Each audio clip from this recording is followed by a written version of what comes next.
v útrobách skály, kde končí se svět. V hlubokém spánku tráví 1000 let. Prach padá na helmy, čas kolem teče. V pochvách se modlí jejich těžké meče. Žádné slunce, jen chladná tma a klid. Čekají na rozkaz, kdy mají jít. Skované ocely mají svou zbroj. Vnitru se ukrývá hrdinský zdroj. Až bude nejhůř, až hasne i stín, z hory se vyvalí železný šik. Kopyta duní, ocel zazvoní, ztracenou slávu rytíři honí. Za českou zemi, za krev a čest, styčená k nebi je železná pěst.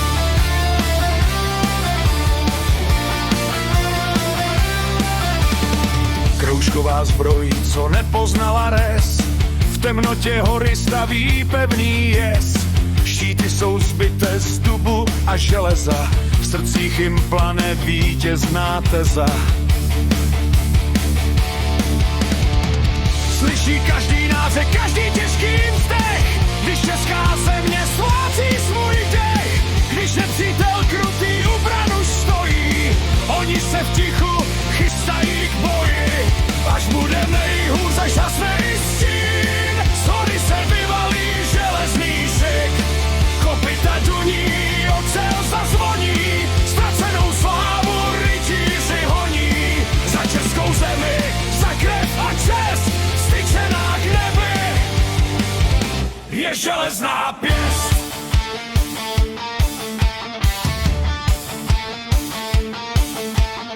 Včeleních jezdec, co nezná strach, kníže a světec, co rozmetá prach.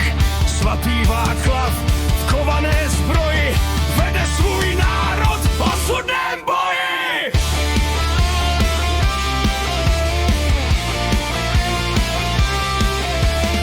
Jeho meč září jak polární zář, spravedlnost vepsaná v jeho tvář.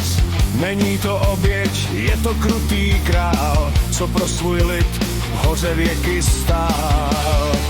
Až bude nejhůř, až hasne i stín, z hory se vyvalí železný šik. Kopyta duní, ocel zazvoní, ztracenou slávu rytíři honí.